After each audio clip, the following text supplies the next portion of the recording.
Okay, well, my apologies to everybody. I've just been terrible about capturing combining videos this fall. After we had the combine fire, we actually had another one. It happened again. Never really did find out what was causing the issue, other than possibly static electricity. We'd had the dealership come out a number of days, check everything out, people walking beside the machine, listening to the machine, putting temp guns on bearings. Could never figure it out. End up replacing some seals and stuff in the sieve area back there on that back left corner where it starts. It's the same spot as the first time when it caught fire. And we did all that. Had several people mention static electricity, so I got some good chains and put a couple chains on the frame back there on where the weight bracket is near the rear axle, and have had no issues with any kind of fires since then. However, with all that excitement, it has put me way behind where I would have liked to have been combining wise. So it's just been a kind of a stressful fall. Down here on a farm, working my way to the very back. I think it's like the last 17, 18 acres of soybeans. These were kind of put off for a while because of deer hunting. The landowners requested that I kind of give them at least the opening weekend, so we did that, and then went and cut some double crop soybeans, which were absolutely terrible. The worst soybeans of any type that I have ever combined. Tight squeeze through this gate here, and so now I'm down here on the last of all the combining. I finished corn up actually before, and then had the last of the corn over in Rennick where I was cutting some beans, and it was right there on the same farm. Just decided to go ahead and swap over to corn and get that 85 acres done. So now puts me on finishing up with beans. I've got to cross the Monotol Creek here, and this can be a little bit of a tight squeeze. Does look like they pushed some of the sandbars out, but I know getting the head up this other bank is usually the problem.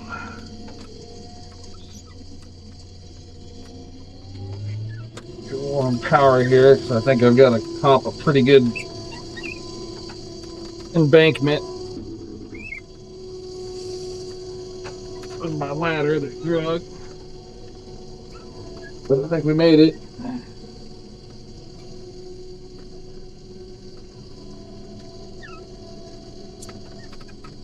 All right, so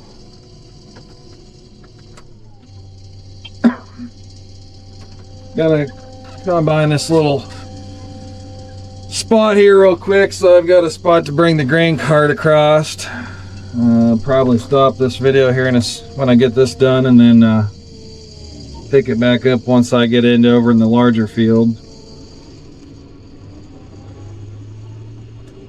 Most of the beans have been pretty disappointing all fall, as dry as what we were through. Well, it really started about the last week in July, and had like 3/10. We came through July with probably more moisture than normal, but it stopped there that last week, which wasn't terrible. We had a lot of moisture in the soil. Then we kind of went on a little bit of a dry spell, maybe week and a half or so. Got 3/10 of rain sometime about, I want to say it was August 12th or 13th or something. I can't remember exactly. We were over at the Missouri State Fair, and then it completely stopped raining. No more rain through August, And then most of September, I think maybe September 20th or somewhere in there, we finally picked up measurable rain. And at that, I think it was only an inch. I think it soaked in real fast. So the beans just did not have a good finish here locally in this part of Missouri. Man, they look, you end of July, that first week in August, I thought I was looking at 60, 70 bushel soybeans maybe. Not even close. Not even close. You might hit some spots or pockets or something where you're seeing 50 and 60, or 60 and 70, but nowhere near field averages with that. For the most part, they're running into. I mean, you're lucky really to even get into the 50. That was highs. I've got farms that are averaging in the low to mid 50s. That's been pretty good this year. More often than not, it seems like I'm in the 45 to 50 bushel range. These here had a little bit of an issue. These are 3.7s, which are about the earliest, shortest season variety that I plant.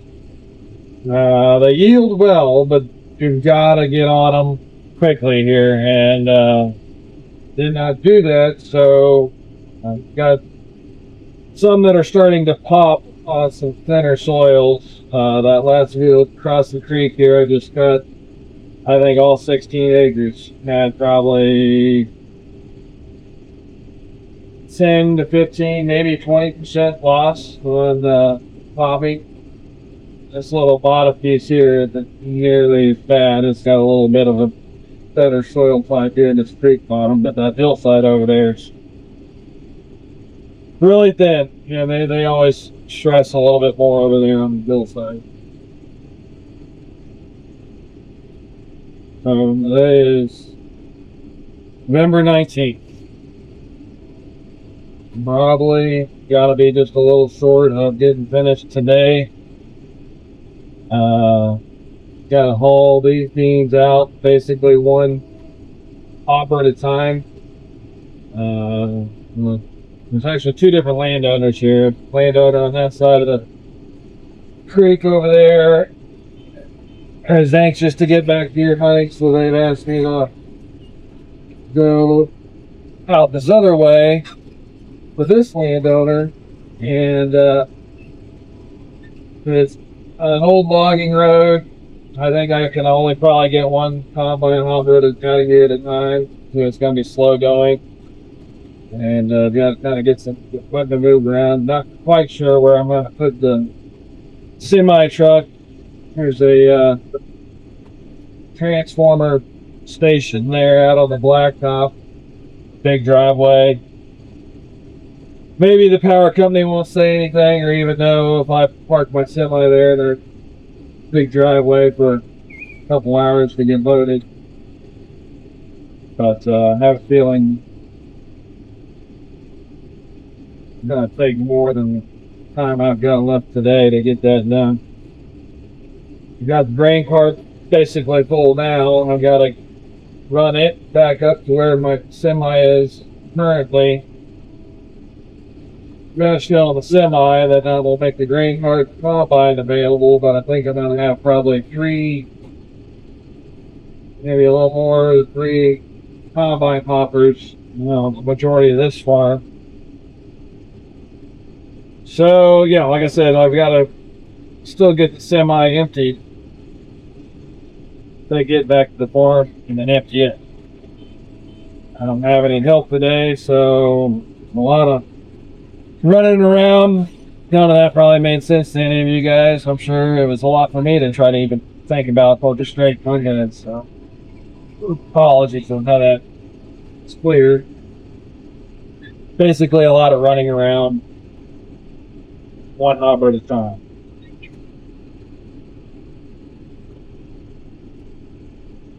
Got some walking too. Gotta walk back up to get the grain cart.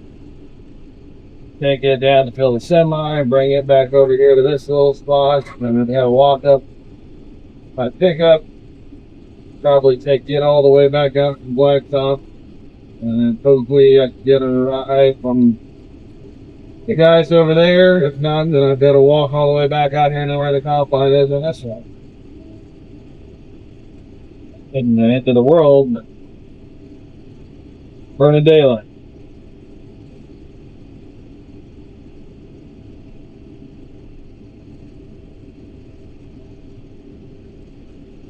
I am definitely excited to get this harvest in the books, because it's one to remember for sure. You know, every harvest kind of has its highs and lows, and boy, this will just really made it evident that I need to be able to cover more acres per hour, per day, more acres in general.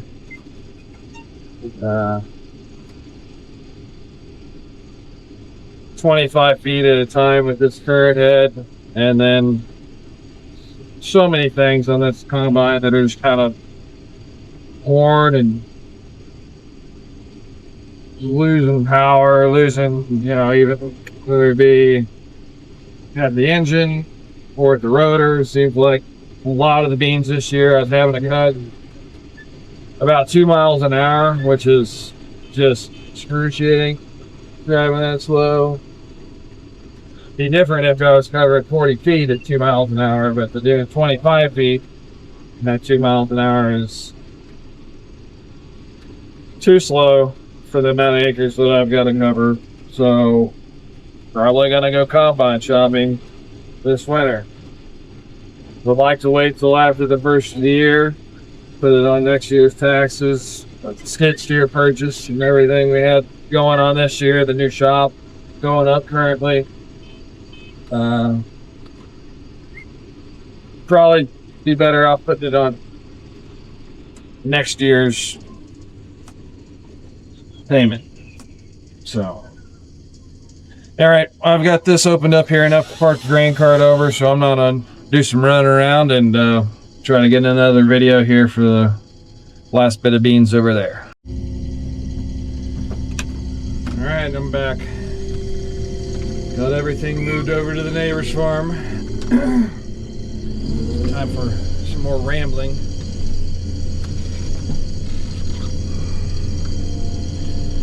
Not really sure what to update you guys on. Got one little surprise gonna have to hold off on. The shop has made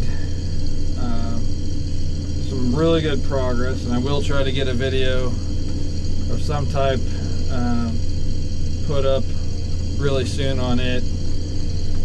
Get combining done, and yeah, I can get everybody caught up on everything that's going on around the farm.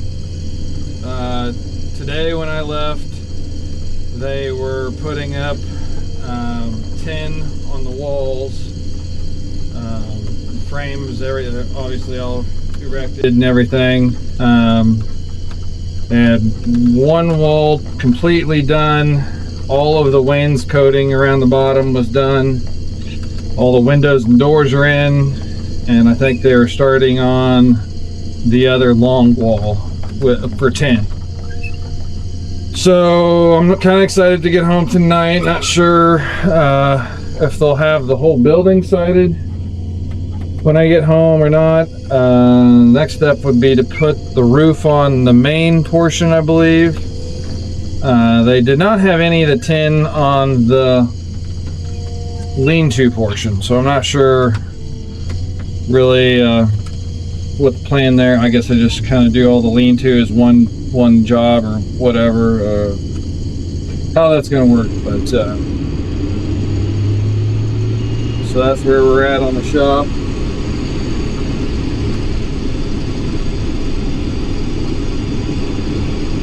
Excited to get it all put up and start getting the plumbing, electric, get the floor heat all finished up. We've got to hurry up and get some pig pens built for the two gilts we kept.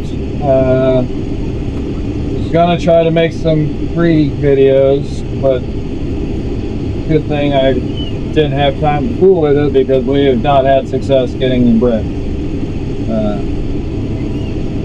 I'm hoping that this last time we bred Henry's Chesters, she tried a different boar, which we knew the last one we tried, we're trying with maybe not the best producer quality or amount, or I don't know, we just were told it was not the best good boar if you get the gilt bred, but they were questionable on seed production. This other boar we tried supposed to be a little more potent, still equally good boar, so we finally caught her at the right time in standing heat. That was kind of the problem I'd always had with getting her bred, was that when she'd come into heat like on a Friday, and I would call, and they're like, okay, well, we can ship it out Monday and you have it Tuesday. Well, the first time I had done that, and of course Saturday she's standing, Sunday she's standing, Monday she's even questionable, but by the time Tuesday rolls around and they get semen, she's not standing at all. It was a pig rodeo trying to get her bred. She did not want to hold still for it at all, which I kind of knew was a bad sign.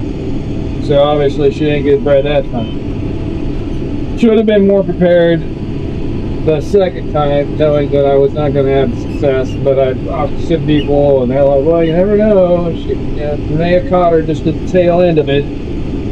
So I was not prepared the second time either. Same deal. She started showing, I was busy combining, so I probably missed maybe some earlier signs, but I catch her in heat again on a Friday. Same deal happens. Well, ship it Monday, you'll have it Tuesday. The whole weekend went exactly the same way, where she was standing in heat good on Saturday and Sunday. I called them first thing. This time they told me to call them first thing on Monday. Checked her, and kind of felt like she was standing a little bit. They told me the same thing again. Well, you know, maybe you'll get lucky and you'll catch her at the tail end of it.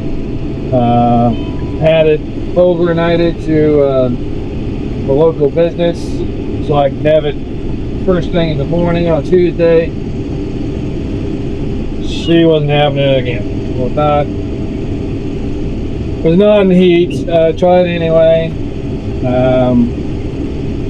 But now I was prepared. Now it's like, okay, well, 21 days from now, I'm going to be ready. Actually, I backed it up about 16, 17 days. I had my calendar marked, and that Monday where she had normally been coming into heat, I just was too busy to notice. She had started showing signs again. I knew she was not bred, so I went ahead and ordered semen for the third time, and had it ready. You know, I think I had it Thursday or something like that. The guy was nice enough to send me 3 doses. They kind of told him I had some problems with her. He sent me 3 doses, and so I started pumping it in her as soon as she started standing, and kind of got her, you know, about every 12 hours after that. So I don't know. I'm really hoping we got her settled, because for the amount of money we had spent on trying to breed her, I could have bought a pretty nice show pig. So that's where we're at on Henry's Chester. Thomas is crossbred. She is high maintenance, like a lot of crossbreds, and she kind of got really sick. I don't remember when that was. It's long enough after the state fair. I don't really blame. I wouldn't have blamed it on the state fair. We're talking several weeks later. I guess it's possible, but we're never really sure what it was. But she went on for about 3 to 4 weeks where she would not eat or drink hardly anything. I don't know how she was managing to live as little as she was drinking. Tried a number of different things. I don't remember what we were given for. Braxton, I think it's called. Finally got enough into to where I felt like she kind of fooled me once before, where I thought she was getting better, and she was for like about 48 hours, and then she went right back into her normal thing of not eating or drinking. That went on for another week and a half, 2 weeks, and finally get some more in her, and French Quarter comes out of it. Now she's healthy as can be, eating like a horse, but the whole time, all summer long, she had never shown any signs of coming into heat. I was kind of worried that maybe she had some kind of reproductive issue. No crossbreds, they said. You know, it's the first time trying to breed any pigs, so crossbreds can. Sorry, I gotta really pay attention over here. There's rocks in this area that I gotta keep an eye out for.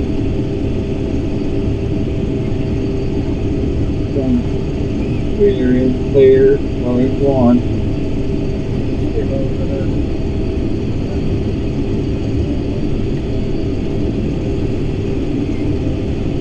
Okay, we're good.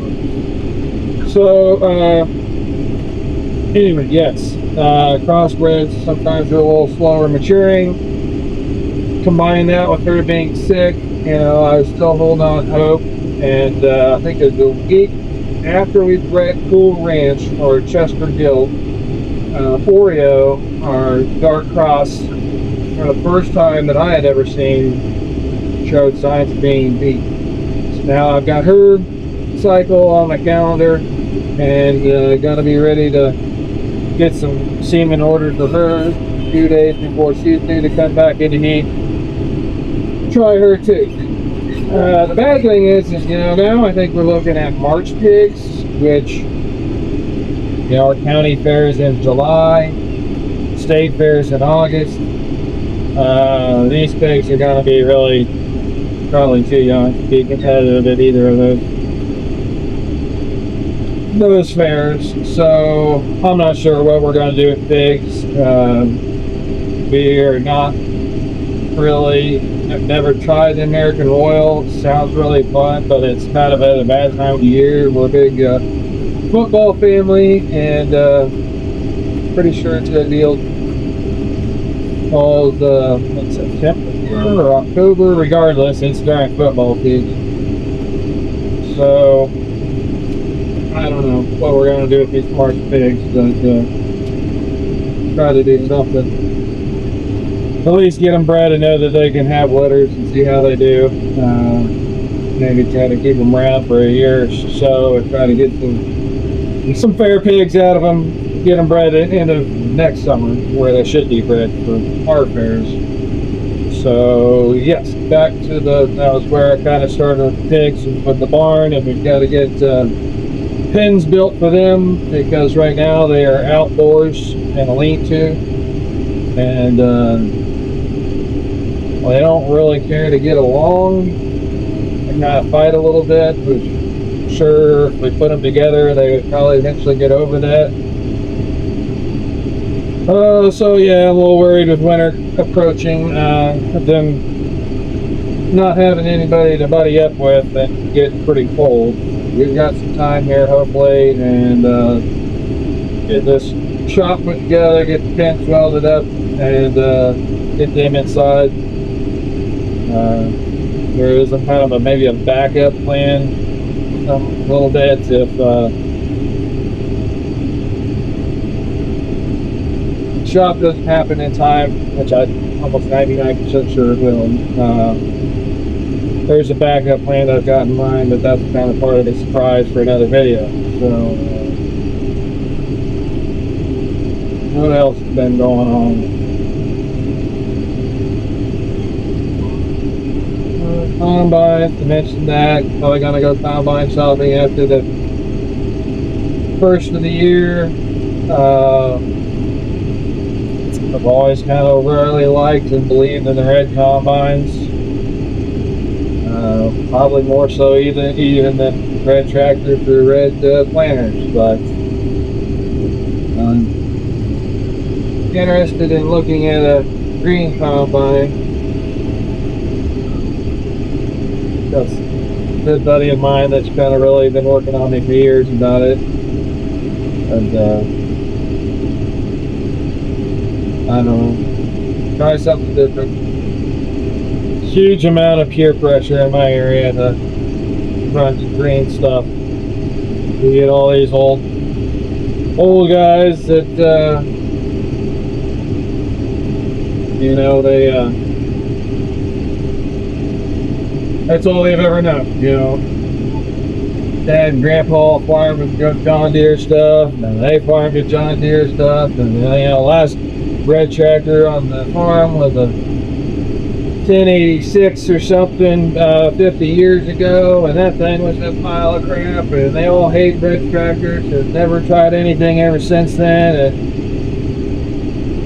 yeah, it's those guys are all retiring, and I show up with my red stuff, and well, they give me the opportunity, so it must not be the end of the world, but they sure stay on me about it too. Maybe make a few landowners happy, I don't know. Shouldn't matter in my opinion. Gets the job done, should always be the only thing important. Probably worse than those old, you know, those boomer age guys that do that are kind of real hardcore here, are like city people. Perhaps see people who are not farmers, never been on a farm. They know John Deere because, you know, Home Depot, Lowe's sells the China-made John Deere garden tractors, and well, maybe they kind of got one of those, or you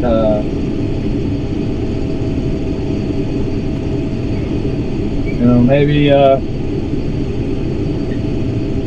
go to any of the little farm stores, you know, big box stores, toys. The only thing they sell are little plastic green tractors and green combines and this and hard. You gotta look really hard to find any kind of red toy for a kid. So, marketing, get in the weeds on that conversation, but looking at a green combine, not really sure what I can afford. There was a bunch of ground that I was very hopeful to pick up for next year, and so far I've struck out on any of it. I may have seen some bid sheets and heard some rumors on what rent has been going for in our area, and I am just blown away that it has skyrocketed to the point that it has, at a time whenever the prices are too low and inputs are too high, and somehow there's some guys out there offering what they're offering. I don't get it. I don't know what they're figuring that I'm not figuring or whatever, but tree branches there, you know, what you're on for.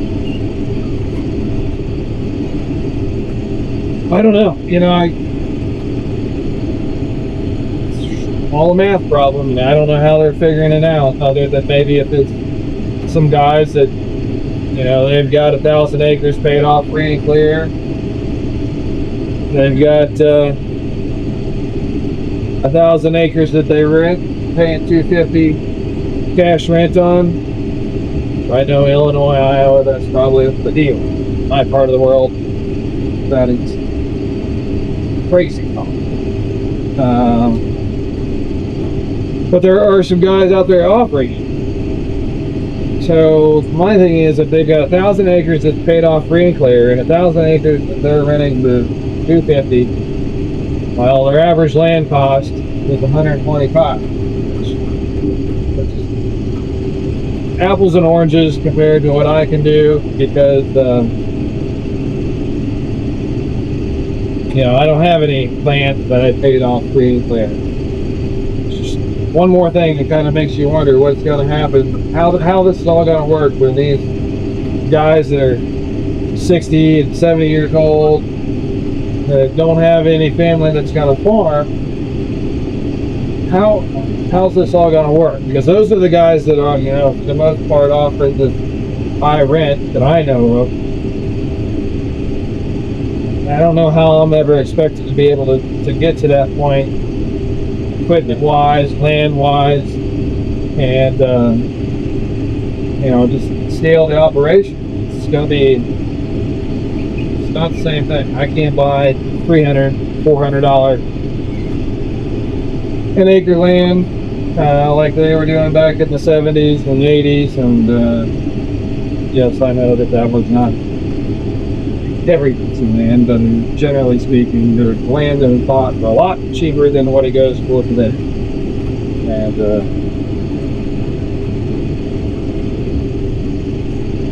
so anyway, lost out on some farms. My fault. That's okay.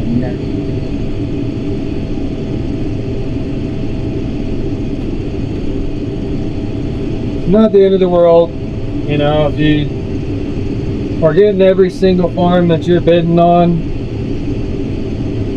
which was the case a couple, 3-4 years ago, you start to kind of wonder, well, am I overpaying? How am I getting every single farm? So miss out on one or two every once in a while, let you know that you're not the fool in the county that's paying too much.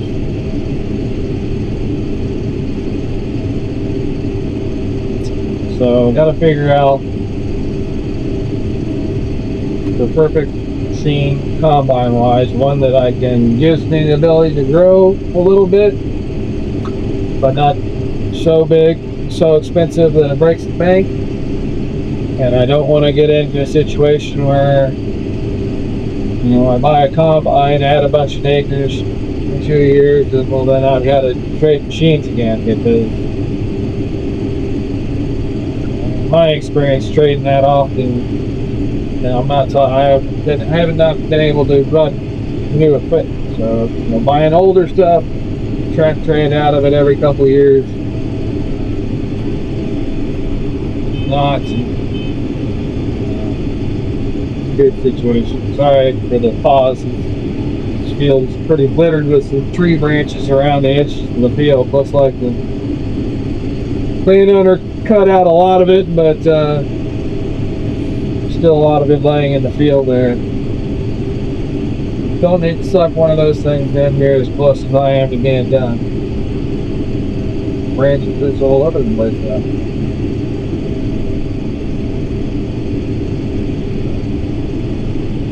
What else? They're starting wrestling. They are big time wrestling family now, which is odd for me because I grew up a basketball player, and now I don't recognize the sport and hear less about a basketball game on TV. The NBA, I cannot tell you the last time I watched an NBA game. College, same way. I mean, just in general, the rules and everything, how they play the game today, it's like, does not appeal to me. It's, they claim to be so much more athletic, but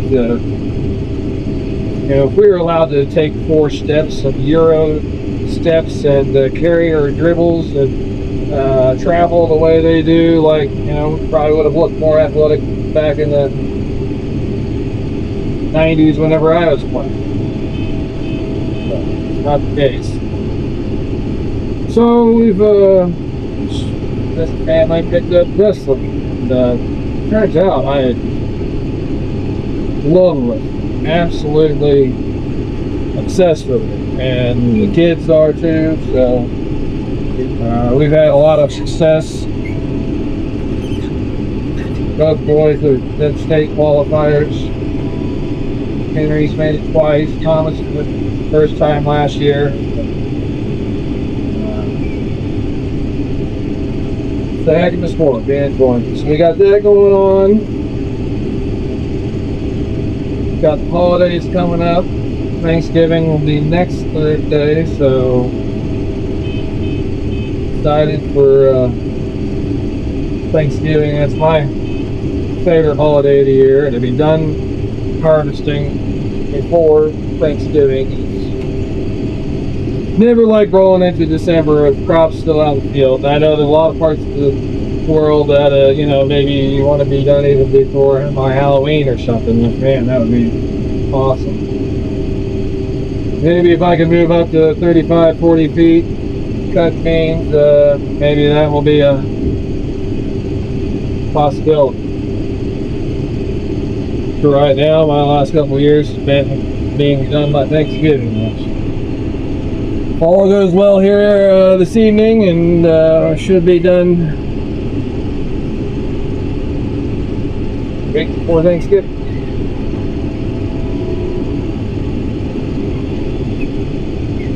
Combine, oddly, is running better than it's ran in years. It's gotten self-conscious, and it's heard me talking about all the combine talk about being replaced, but it is just all of a sudden decided it wants to just eat soybeans like crazy, which has been a battle now for about 2 years. They just finally got everything that has been replaced, or been worn out, replaced, or what the scenario has been, but finally chewing through some soybeans, although it's only 25 feet at a time, and running almost 4 miles an hour, 3.5 to 4 miles an hour. I've done that for years.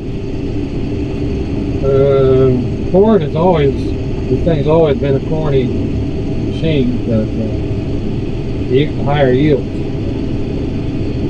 For some reason, beans have really taken power the last couple of years, and I haven't had it, whether it be at the thrashing area or the engine area. It's been one issue after another. Running good now.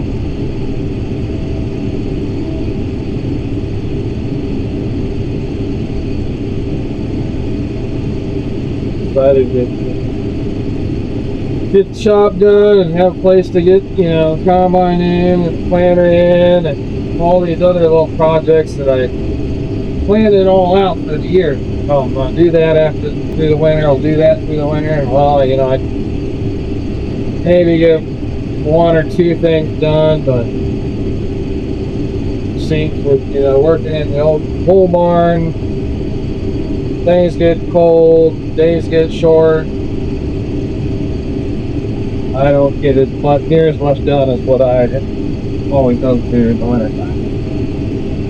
I've got no excuses now. This building going up.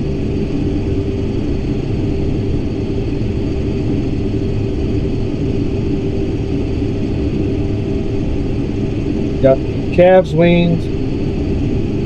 About 3 weeks. Need to get the appointment made, get them in to do the vet, get their shots so that I get them marketed.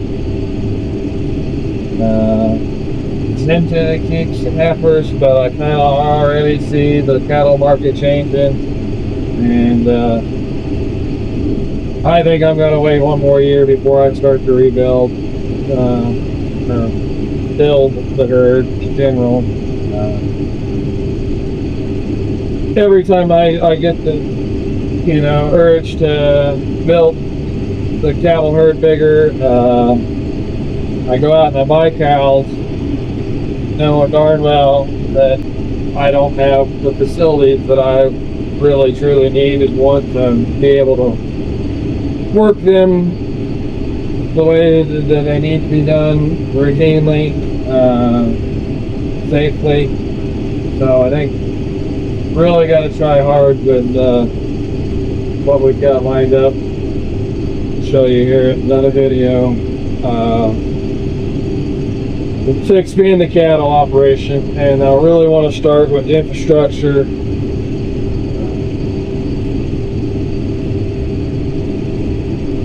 And this place has really got a lot of possibility there. You need to get the cows to the bed, get them sold here, hopefully before the end of the year. Kind of been dragging my feet on that because I've been really focused on combining.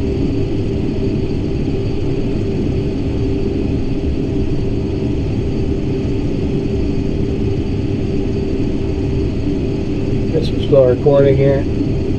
Don't care for that GoPro screen turns black. I'm sure to save battery, but I have no idea if that's recording or if I'm just sitting here as crazy as normal, just talking to myself.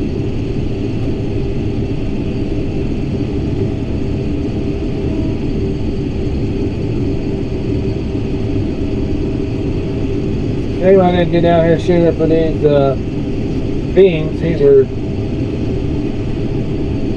shockingly, it probably would have been some of my better beans, but I've had some that have started to pop. Quite a bit of deer damage.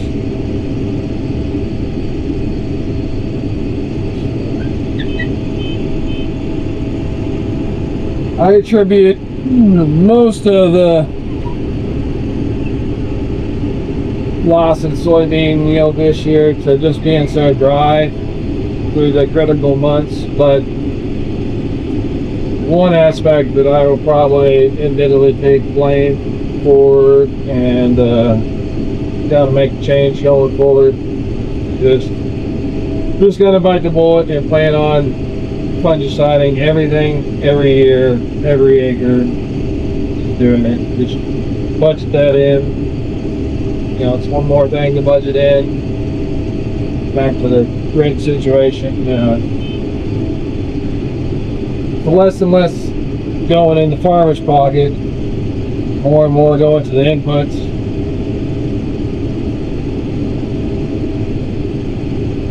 But not a fungicide. Seeing way too much disease pressure in the soybeans and the corn. The corn, in hindsight, maybe is equally disappointing or more disappointing than what soybeans. Can't tell. You know, there was one farm I was really excited about to put corn on, the CRP for 20 years, took it out 2 years ago, had soybeans on it for 2 years. Ground was beautiful. I mean, the stand was the best stand of corn, up about V4 or so, the best stand of corn that I had ever raised or been involved. Just, I knew that ground was going to have a ton of energy coming out of CRP. The stand I had was impeccable. The color of the corn was, everything was perfect. Everything. About as perfect a start as you could ask for. We started getting some heavy rains. A good portion of this field lays pretty flat. Corn went a little sideways to backwards on me with all that rain we had, and that hurt, I think, quite a bit. Probably would have came through it okay. Me making poor decisions, you know, thinking, well, there hadn't been any corn there for a long time, disease ought to be minimal, and $4 corn I'm going to try to save some money. Not, you know, $4 corn and 200 bushel yield with our inputs just doesn't really leave a whole lot left on the plate. So I held off on fungicide on that particular field, and the rust and who knows what else, other type of diseases, was probably the worst disease pressure that I'd ever seen. So they went from one extreme to the other, with how that corn started and how it finished was just unbelievable.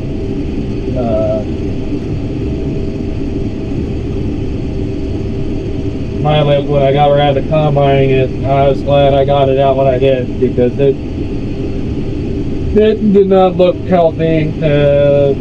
Good plant health at that point. I mean, every leaf was tattered and torn, missing leaves. The stalk was a lot of times just broke off. Above the ear, below the ear, both situations standing pretty good. I still saw a number of plants that broke off, falling over. Some spot, very few little isolated areas where it was on the ground. So I was, last year had some that running 230, 240. I know last year was a heck of a corn year, but this year, listening to the experts, you're supposed to be even better.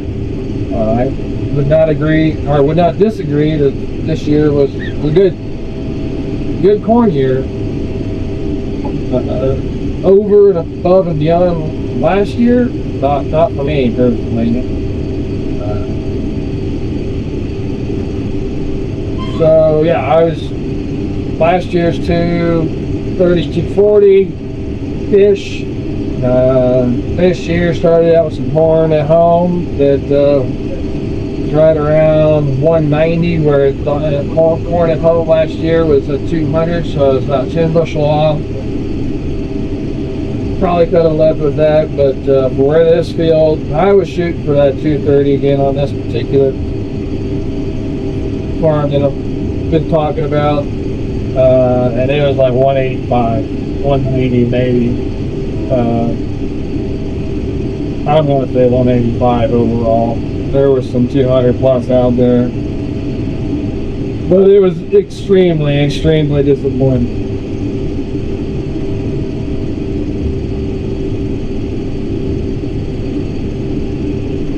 So I think the disease got that, and that's it. I learned my lesson on it.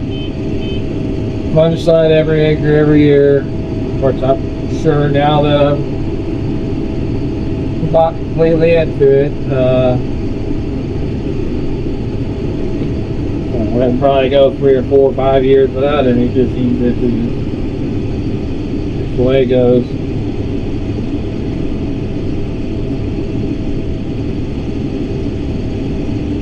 Well, I've rambled on here for quite a long time. I'm not sure if this thing's even recording, so I'm gonna go ahead and stop it here. I might wait, get my hands free. I'll wait until I either get full or something here, but should be getting pretty close. What else can we discuss?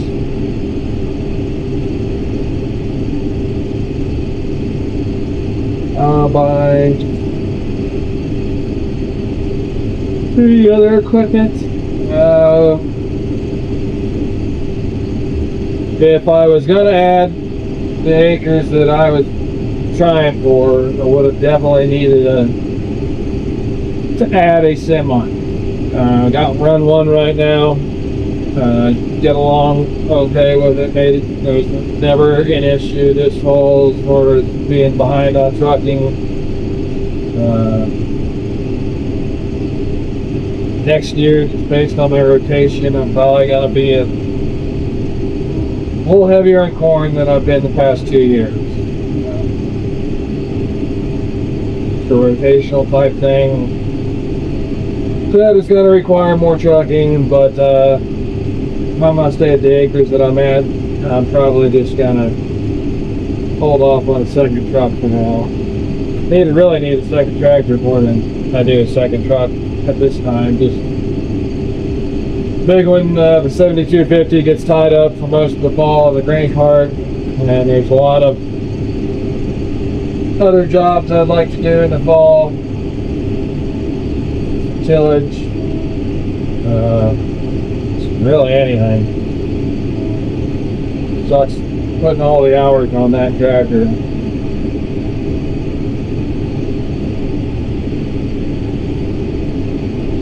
would help in the spring too. A little bit of tillage I do in the spring, it would just be nice to spread that out over 2 tractors.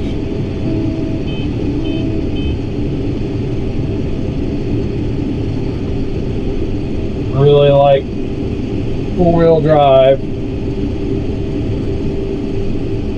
Probably 350 horse minimum, but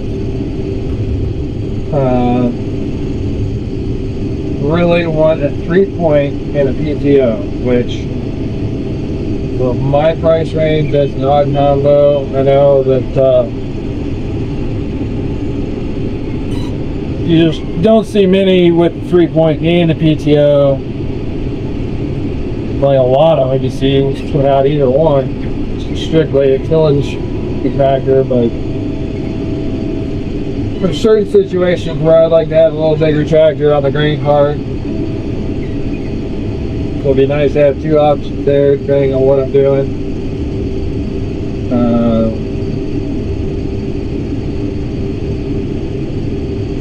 Sorry, got a long fall. And then the 3-point is, you know, I've got an inline ripper. It's a 3-point ripper. And it'd be really nice to be able to use a little bigger tractor, something like that on the inline ripper.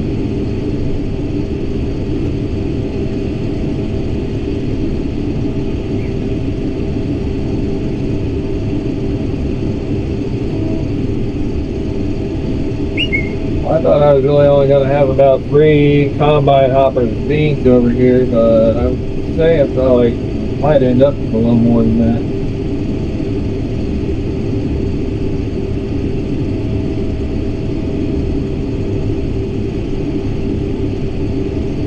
Saving the best for last, I guess. I don't know what's going on here, why these beans are so much better than all the other beans that combined off all, but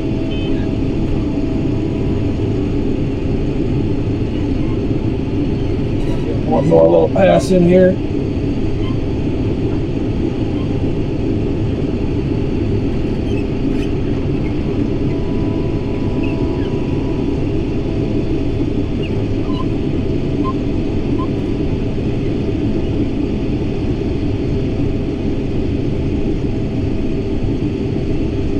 So, you know, I apologize. Oh boy, got something doing that on camera.